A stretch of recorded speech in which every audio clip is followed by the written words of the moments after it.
Hello, dear students. Today we start new topics of your syllabus, torsion of shaft. Okay, तो सबसे पहले अपने को टॉर्जन ऑफ शाफ्ट जो टॉपिक है स्टार्ट करने से पहले कुछ जो बेसिक्स है उसके बारे में अपन डिस्कस कर लेते हैं। ठीक है, कि एक्चुअली टॉर्जन होता क्या है। ठीक है, तो देखो टॉर्जन होता क्या है। टॉर्जन होता क्या है, देखो आपके दो केसेस बनते हैं। ठीक है, दो जो टर्म्स मैं आपको बता रहा हूँ, एक टर्म्स होती है आपकी मोमेंट ऑफ फोर्स, एक होती है आपकी मोमेंट ऑफ कपल। ठीक है, तो फर्स्ट तो आपका है मोमेंट ऑफ फोर्स और है मोमेंट ऑफ सेकंड है कपल। ठीक है, मोमेंट ऑफ फोर्स होता है आपको पता है, मैं डायग्राम से समझा रहा हूँ आपको, एक बार बेसिक है चीज, ये आपको ध्यान रखनी है, समझनी है अच्छे से। देखो ये कोई पॉइंट है, ठीक है, ये कोई फोर्स अप्लाई कर रहा है आपका, ये फोर्स है। ठीक है, और ये आपका कोई पॉइंट है। ठीक है, इस पॉइंट के आपको अबाउट मोमेंट लेना है। तो फर्स्ट जो केस है आपका है मोमेंट ऑफ फोर्स, तो ये फर्स्ट जो केस है वो है मोमेंट ऑफ फोर्स। इसकी जो डिस्टेंस है ये आपको दी हुई है, कितनी है, कुछ भी है, मान लो है ये डी है, डी है ये, तो इसकी डिस्टेंस, और ये है आपका एफ। तो ये है मोमेंट ऑफ फोर्स। ठीक है, एक होता है आपको moment of couple. Moment of couple में क्या होगा, जो नेट जो फोर्स होगा वो हमेशा क्या होगा, जीरो। मोमेंट ऑफ फोर्स मतलब कपल मतलब एक फोर्स अपवर्ड लग रहा है, सेम इंटेंसिटी का एक फोर्स लग रहा है, सॉरी एक फोर्स लग रहा है डाउनवर्ड और एक फोर्स लग रहा है अपवर्ड, और दोनों के बीच में जो डिस्टेंस है वो कितनी है, सेम है। दोनों के बीच में डिस्टेंस क्या है, सेम है। ये वो डिस्टेंस है डी, ये फोर्स है एफ, ये भी है फोर्स एफ। ठीक है, तो जो फर्स्ट जो केस है वो है मोमेंट ऑफ फोर्स और सेकंड है मोमेंट ऑफ कपल। ठीक है, तो आपको ये ध्यान रखना है होता क्या है, टॉर्जन क्या होता है। देखो मोमेंट ऑफ फोर्स आपने पता कर लिया। ठीक है, दोनों के से होता है वो क्या आता है, मोमेंट ही आता है। देखो दोनों से होता ही है, अपन क्या बोल के चलते हैं, बेसिकली बोल के चल लेते हैं मोमेंट बोल के चल लेते हैं, मोमेंट ऑफ फोर्स। लेकिन नहीं, moment of couple end moment of force दोनों डिफरेंट चीजें हैं। ठीक है, तो अगर मैं डायमेट्रिकली अगर सॉरी आपको डायग्राम से अगर आपको मैं बताऊं, तो देखो सबसे पहले अपन क्या लगता है, टॉर्जन अगर कैलकुलेट करना अपने को है, टॉर्जन क्या एक रेजिस्टेंस तो है, टॉर्जन क्या एक रेजिस्टेंस तो है, मतलब जो कि उसके कितना टॉर्जन रेजिस्ट कर पाती है, कोई भी जैसे है वो कितना टॉर्जन रेजिस्ट कर पाती है कोई भी ये शाफ्ट। ठीक है, शाफ्ट आपको पता है क्या होता है, शाफ्ट में क्या होता है, शाफ्ट दोनों एंड्स रोटेट होते हैं। इसके मतलब अगर ये शाफ्ट है ये रोटेट होगी तो इधर से भी फ्री रहता है, ये इधर से भी एंड फ्री रहता है। ठीक है, पूरी शाफ्ट रोटेट होती है। लेकिन अपन जो एनालिसिस करते हैं या कैलकुलेशन अपन जो करते हैं, इसका एनालिसिस करते हैं, तो अपन क्या करते हैं, एक शाफ्ट को क्या करते हैं, एक एंड से क्या करते हैं, उसको फिक्स करते हैं ओनली फॉर एनालिसिस, कि अपने इसको चेक करना है को कि अपने को इसकी स्ट्रेंथ कितनी है, शाफ्ट की स्ट्रेंथ कितनी है। ठीक है, तो इसके लिए अपन कैलकुलेट करते हैं। अब इसमें क्या होता है कि देखो दो केसेस बन सकते हैं इसमें, एक आपका आएगा कॉम्बाइंड बेंडिंग एंड ट्विस्टिंग। ठीक है, तो इसकी ये लॉन्गिट्यूडनल एक्सिस है। ठीक है, तो इस लॉन्गिट्यूडनल एक्सिस के अबाउट अगर कोई भी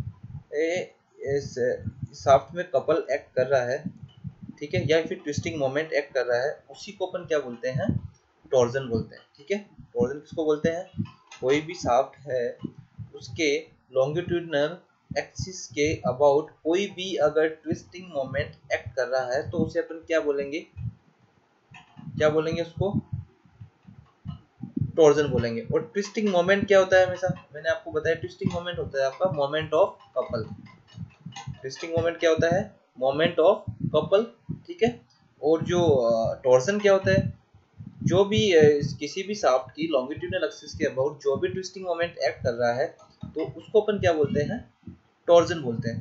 ठीक है, अब इसमें देखो, अब टॉर्जन से होता क्या है, टॉर्जन से कौन सी स्ट्रेसेस इंड्यूस होती है, टॉर्जन से जो आपकी स्ट्रेसेस इंड्यूस होती है वो होती है शीयर स्ट्रेस।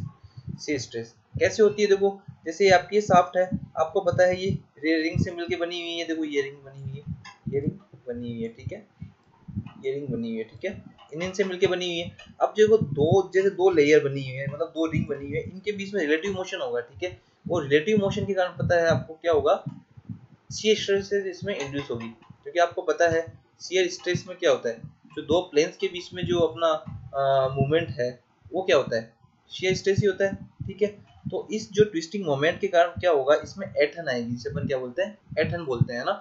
तो जो ये एटन आती है वो किस स्ट्रेस के कारण पॉसिबल है, वो शियर स्ट्रेसेस के कारण ही पॉसिबल है। शियर स्ट्रेस में इंड्यूस होती है, इसके कारण इसमें क्या होती है, शाफ्ट में मतलब ऐंठ जाती है शाफ्ट, ठीक है। तो ये आपको बेसिक ध्यान रखना है इस चीज का। बात आती है फोर्स, मोमेंट ऑफ फोर्स। तो मोमेंट ऑफ फोर्स में क्या होगा, इस अगर एंड पे मैंने कोई फोर्स लगा दिया एफ फोर्स मैंने इस शाफ्ट पे मैंने लगा दिया, तो अब इस केस के कारण क्या होगा, इसमें ये देखो ये बेंड होगी, ये जो शाफ्ट है ये बेंड होगी, ये मतलब ये अपनी इनिशियल पोजीशन इसकी ये है, और बाद में जब इस पे मैंने वर्टिकल फोर्स लगाया तो इसके कारण ये क्या होगा, इसमें डिफॉर्मेशन आएगा या इसकी जो पोजीशन है वो चेंज होगी। तो इसके कारण अगर ऐसा केस बनता है तो इसमें क्या आ गया, प्योर बेंडिंग, सॉरी आपका इसमें case combined bending and torsion का केस होगा, ठीक है। और अगर मैंने जो आपको लास्ट बताया है, ये अगर फोर्स नहीं लग रहा है, ठीक है, उस केस में अगर आप पे इस पे ट्विस्टिंग मोमेंट लगा हुआ है शाफ्ट के, तो वो किस केस, कौन सा केस होगा, वो हमेशा प्योर टॉर्जन का केस होगा। इस चीज का ध्यान रखना, मतलब इस शाफ्ट में ओनली क्या होगा, ओनली प्योर टॉर्जन होगा, ना कि इसमें बेंडिंग होगी। अगर कॉम्बाइंड बेंडिंग एंड टॉर्जन है, उस केस में क्या होगा, शाफ्ट पे वर्टिकल फोर्स भी लग रहा है और ट्विस्टिंग मोमेंट भी लग रहा है, और वो केस आपका होगा, कौन सा केस होगा, कॉम्बाइंड बेंडिंग है टॉर्जन ट्विस्टिंग, ठीक है। तो ये आपको ध्यान रखना है, समझ में आ गया होगा। आपको बस ये ध्यान रखना है, फर्स्ट जो ये जो सीन ये आपको मैं बता रहा हूँ, ये क्या है, ये है मोमेंट ऑफ फोर्स, और ये है मोमेंट ऑफ कपल। कपल में क्या होता है, हमेशा जो फोर्सेस लगते हैं वो अपवर्ड और डाउनवर्ड लगते हैं, सेम इंटेंसिटी के लगते हैं, ठीक है। ये आपको समझ में आ गया होगा, ठीक है। उसके बाद अपन चलते हैं नेक्स्ट।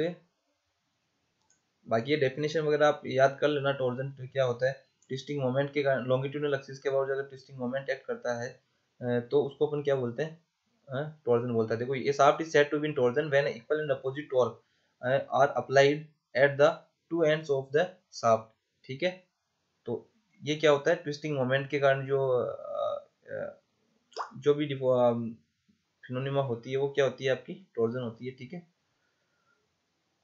बाकी अपन इसको इसके एनालिसिस के लिए जैसे अपन ने जो बेंडिंग इक्वेशन अपन ने डेराइव की थी, तो उसमें भी अपन ने क्या किया था, कुछ अजम्पशंस अपन ने ली थी, तो इसमें भी कुछ अपन अजम्पशंस लेके चलेंगे इस टॉर्जन इक्वेशन को अपन कैलकुलेट करने के लिए, ठीक है।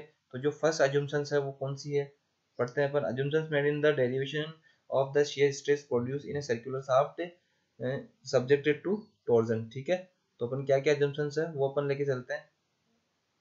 तो फर्स्ट जो आपके अजम्पशंस है वो कौन सी है, फर्स्ट अजम्पशन आपकी है the material of the shaft is uniform through out, ठीक है। मटेरियल ऑफ द शाफ्ट क्या होगा, यूनिफॉर्म होगा थ्रू आउट द लेंथ, ठीक है। तो मतलब होमोजेनियस और आइसोट्रोपिक होगा मटेरियल, ठीक है। Twisting along the shaft is uniform, ठीक है। जो ट्विस्टिंग जो मोमेंट अपन ऐड करेंगे वो एंटायर लेंथ में क्या रहेगा, कांस्टेंट रहेगा, यूनिफॉर्म रहेगा, ठीक है। थर्ड जो इसका अजम्पशन है, shaft is in uniform cross section through out मतलब थ्रू आउट द लेंथ, मतलब ठीक है। तो शाफ्ट जो है वो सर्कुलर सेक्शन होगा, तो वो क्या रहेगा, हर एक सेक्शन पे उसकी जो रेडियस है वो क्या रहेगी, सेम रहेगी, ठीक है। और जो cross section of the shaft which are plane before twisting, ठीक है, वो सेम। अगर बिना अपन ने ट्विस्टिंग नहीं अप्लाई की है तो उससे पहले क्या रहेगा, उसका जो सेक्शन प्लेन है वो आफ्टर ट्विस्टिंग भी क्या रहेगा, प्लेन ही रहेगा, उसमें किसी टाइप का कोई रैपिंग नहीं होगा, ठीक है। फिफ्थ जो है आपका the all radius which are straight before twisting straight after twisting, ठीक है। जो भी रेडियस है उसे जो आपका सेक्शन है उसकी रेडियस है वो क्या रहेगी, स्ट्रेट रहेगी बिफोर ट्विस्टिंग और आफ्टर ट्विस्टिंग। तो ये 5 जो अजम्पशंस है वो अपन इसमें लेके चलते हैं। अगर क्वेश्चन आ जाता है कई बार की, तो आपको अजम्पशंस आप ये लिख सकते हो, ठीक है। या फिर इसका आप डेरिवेशन करने जा रहे हो तो आपको कुछ अजम्पशंस आपको लिख सकते हो, डेरिवेशन में भी लिख सकते हो अगर आपको याद है तो, ठीक है। अब बात आती है डेरिवेशन अपन करते हैं कि जो अपन टॉर्जन इक्वेशन अपन निकालेंगे वो कैसे निकालेंगे, ठीक है।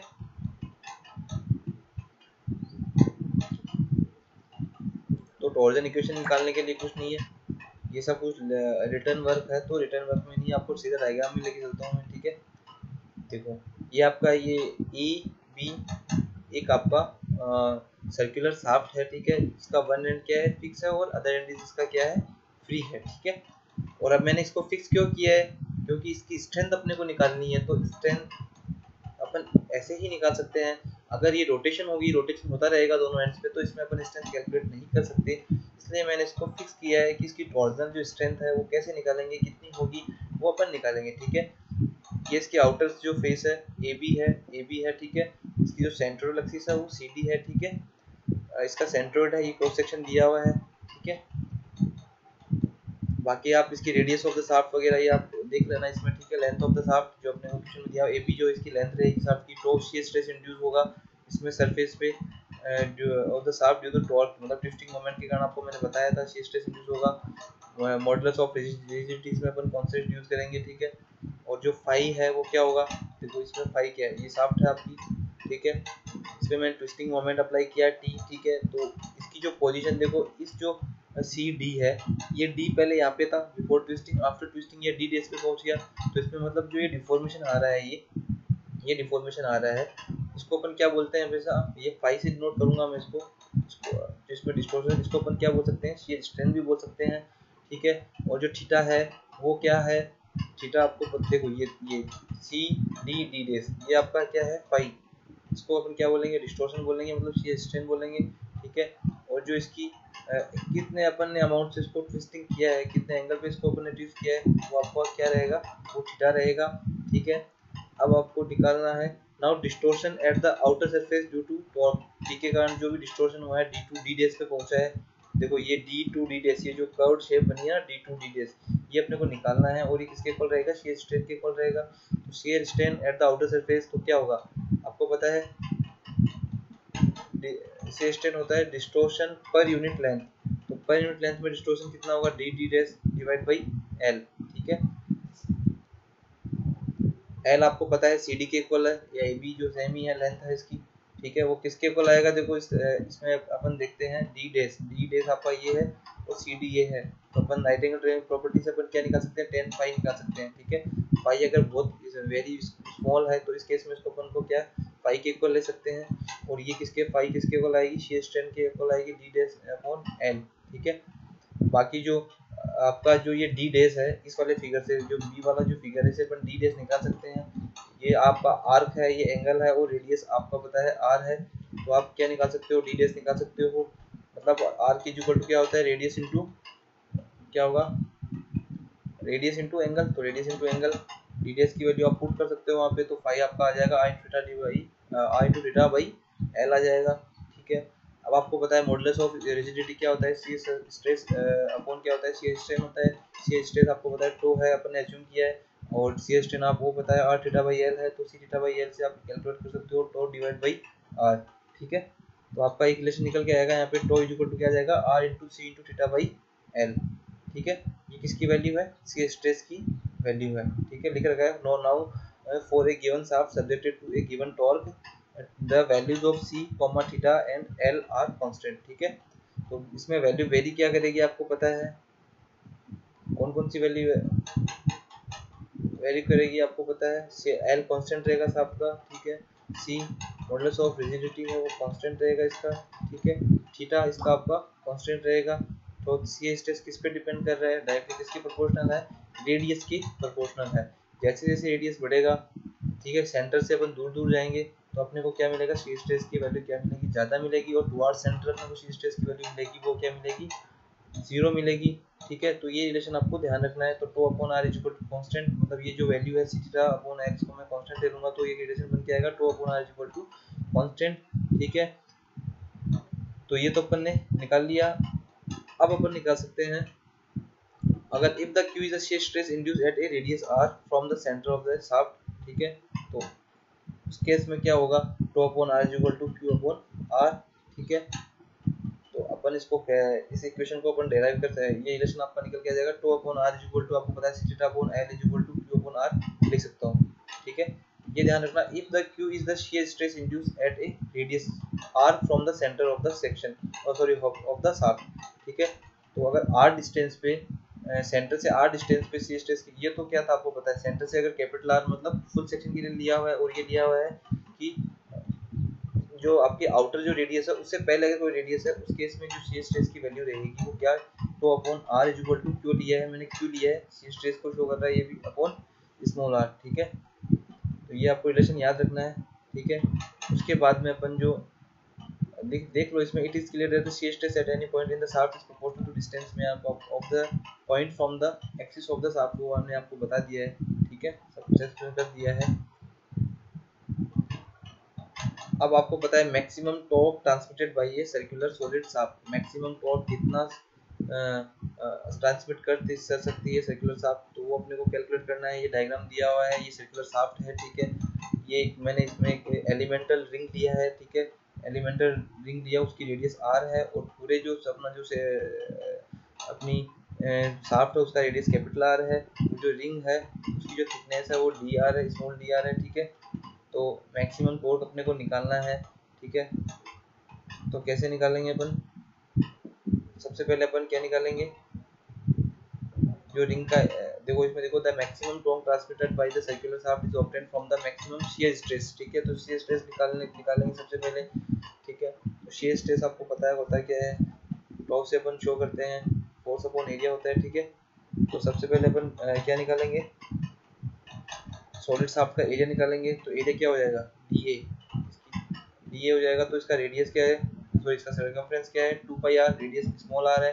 सर्कमफ्रेंस को मैं मल्टीप्लाई कर दूंगा किससे, इसकी थिकनेस से, तो इसका एरिया मिल जाएगा, डी ए मिल गया आपको। ठीक है, आपकी जो फ्रॉम इक्वेशन जो अपने लास्ट इक्वेशन थी उससे अपन tau upon r is equal to Q upon r, अपने को क्यू निकालना है।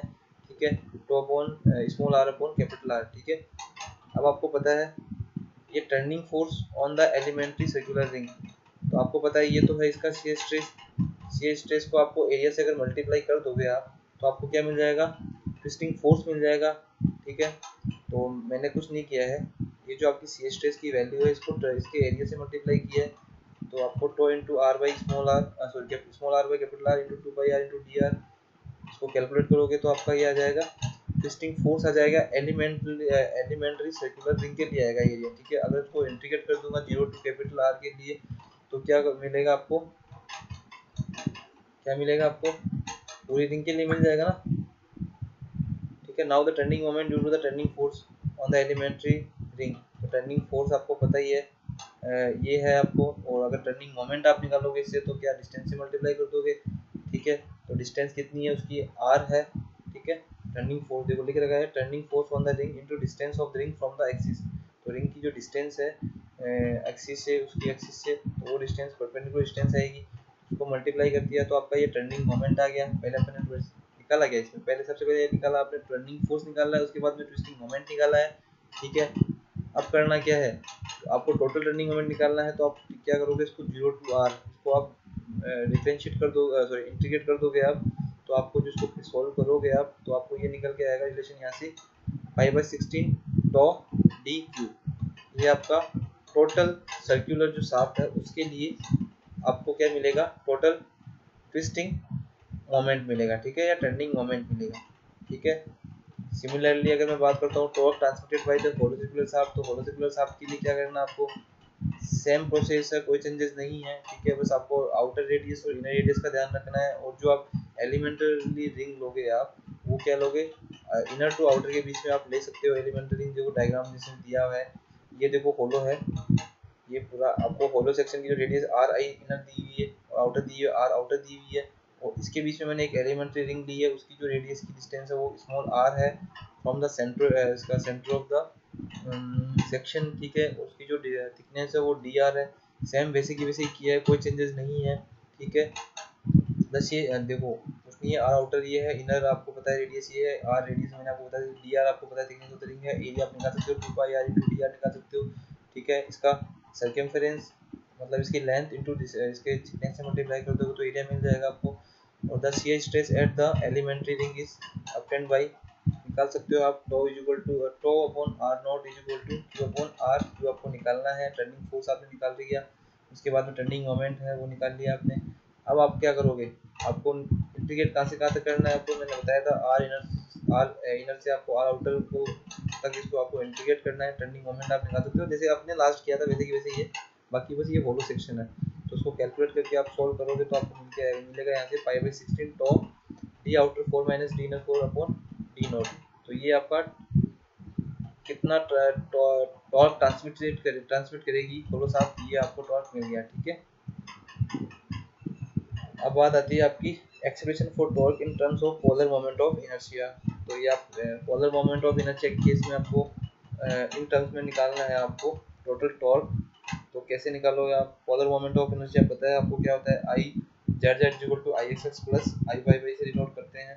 ठीक है, देखो polar moment of inertia is the plane area is defined as the moment of inertia of the area about an axis perpendicular to the plane of the surface figure.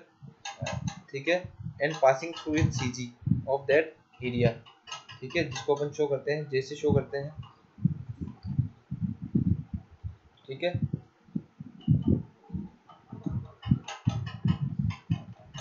कुछ नहीं है, देखो वो सर्कुलर रिंग का अपन ने आपको यहाँ तक तो निकाल ही रखा था, टोटल मोमेंट तो निकाल रखा था आपने टर्निंग मोमेंट एलिमेंट्री रिंग के लिए। कुछ नहीं है, इसको 0 टू r तक इंटीग्रेट किया आपने। इंटीग्रेट करोगे तो आपका ये निकल के आएगा tau upon r equal to 0 to r square into D A. तो r square into D A किसको शो करता है? मोमेंट ऑफ इनर्शिया को शो करता है, एल। ठीक है, तो पता है इसमें लिख रखा r स्क्वायर डी ए क्या है? Moment of inertia of the elementary ring about an axis perpendicular to the plane and passing through the centroid of circle. ठीक है, तो ये किसके इक्वल आएगा? जे के इक्वल आएगा। ठीक है, पोलर मोमेंट ऑफ इनर्शिया के इक्वल होगा ये। ठीक है, तो इसको अपन ने क्या किया, T is equal to tau upon R into Z. इसको लिख सकता हूँ, इस टर्म्स को मैं पूरे को जे लिख दिया मैंने। तो आपका ये इक्वेशन आएगा T upon J is equal to tau upon R. ठीक है, जो आपकी जो फर्स्ट इक्वेशन थी क्या थी? वो थी top on capital R is equal to theta upon L. इन तीनों को मैं इक्वेट करूंगा। ठीक है, तो आपका एक रिलेशन निकल के आएगा T upon J is equal to tau upon R is equal to C theta upon L. तो ये आपका जो इक्वेशन आ रहा है वो कौन सा इक्वेशन आपका? ये टॉर्जन इक्वेशन है। ठीक है, तो काफी इंपॉर्टेंट है ये इक्वेशन, आपको ये ध्यान रखना है इस इक्वेशन का बहुत। ठीक है, याद भी रखना आपको इक्वेशन हमेशा, काफी इंपॉर्टेंट इक्वेशन है ये। जैसे अपन ने बेंडिंग इक्वेशन पढ़ी थी वैसे ये भी काफी इंपॉर्टेंट इक्वेशन है। ठीक है,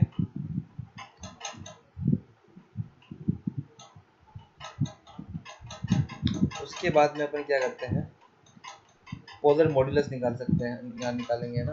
तो पोलर मॉड्यूलस जैसे अपन ने सेक्शन मॉड्यूलस निकाला था, क्या था उसमें? Moment of inertia divide by क्या था? आई अपॉन वाई था ना। इसमें क्या है, पोलर मोमेंट ऑफ इनर्शिया को मैं डिवाइड कर दूंगा किससे? कैपिटल आर, मतलब एक्सट्रीम फाइबर की सेंटर से डिस्टेंस कितनी आपको पता है? कैपिटल आर होती है। तो यहाँ से जो पोलर मोमेंट ऑफ इनर्शिया निकल रहा है, सॉरी आपका पोलर मॉड्यूलस निकल के आएगा, वो क्या जाएगा? पोलर मोमेंट ऑफ इनर्शिया आपको पता है पाई बाय 32 d4 है होता है, आपको पता है। इसको डिवाइड कर दूंगा आर, आर को अपन डी बाई 2 ले सकते हैं। तो ये आपको पोलर किसके? सॉलिड शाफ्ट के लिए आ जाएगा, और ये आपका होलो शाफ्ट के लिए आ जाएगा। ठीक है, तो ये काफी इंपॉर्टेंट है, दोनों आपको याद रखने हैं। उसके बाद में आपको है strength of the shaft and torsion rigidity. Torsional rigidity मतलब क्या है? टॉर्जनल स्ट्रेंथ को ही शो करता है कि कितना ये टॉर्जन ले सकती है शाफ्ट। ठीक है, तो टॉर्जनल रिजिडिटी है वो किसके इक्वल आती है? सी इंटू जे। ठीक है, देखो इसमें टॉर्जनल रिजिडिटी और stiffness of the shaft. Stiffness क्या होती है? उसकी डिफॉर्मेशन रेजिस्ट करने की उसकी रेजिस्टिविटी कितनी है उसकी शाफ्ट की, वही होती है स्टिफनेस। तो उसको अपन बोल सकते हैं टॉर्जनल रिजिडिटी बोल सकते हैं, टॉर्जनल स्टिफनेस भी बोल सकते हैं। टॉर्जनल रिजिडिटी और stiffness of the shaft is defined as the product of modulus of rigidity C और पोलर मोमेंट ऑफ इनर्शिया से मल्टीप्लाई करोगे तो आप टॉर्जनल रिजिडिटी मिलेगी आपको सी इंटू जे। ठीक है, तो इसमें आपको और भी अगर कोई एक्सप्लेन करना है अच्छे से इसको आपको, और आपको अच्छे से समझना है तो आप इस डेफिनेशन के थ्रू भी समझ सकते हो। Torsional rigidity is the also defined as the torque required to produce the twist of 1 radian per unit length of shaft using equation. ठीक है, तो T upon J is equal to C upon theta is equal to ये आपका C into J multiply करके आप T into L upon theta. Theta आपका कितना है रेडियन में पर यूनिट? आपको जो लेंथ लेना है तो लेंथ आपकी वैल्यू 1 है, और टोटल आपका जो ये थीटा है कितना है? देखो देख रखा है यूनिट क्या देखा, देखो 1 रेडियन, 1 रेडियन दे रखा है, तो आपको सी इंटू जे कितना आ जाएगा? टी के इक्वल आ जाएगा। और ये टी किसको शो कर रहा है? टॉर्जनल रिजिडिटी को शो करेगा। ठीक है, तो इसको आपको ध्यान रखना है। ठीक है, तो आई होप दैट ये आपको समझ में आ गया होगा। ये इसके जो सारे नोट्स है आप आज ही अपनी नोटबुक में नोट डाउन कर लेना। ठीक है, उसके बाद में अपन इसका जो कॉम्बाइंड बेंडिंग और टॉर्जन है वो उसको नेक्स्ट चैप्टर में अपन जो लेक्चर में पढ़ेंगे। उसके बाद में इसके न्यूमेरिकल सॉल्व करेंगे। ठीक है, तो आज का आपका ये असाइनमेंट यही है कि आपको ये जो सारे जो मैंने आपको ये पीडीएफ आज भेजी है, आपको जो नोट्स भेजे हैं आज रिटर्न हैंड रिटर्न, उनका आपको अपनी कॉपी में नोट डाउन करना है और आप भेजना है मेरे को, ठीक है। तो आज शाम को 7 बजे पहले आप मेरे को जो आपका है असाइनमेंट या आप मेरे को भेज देना, ठीक है। Okay, thank you.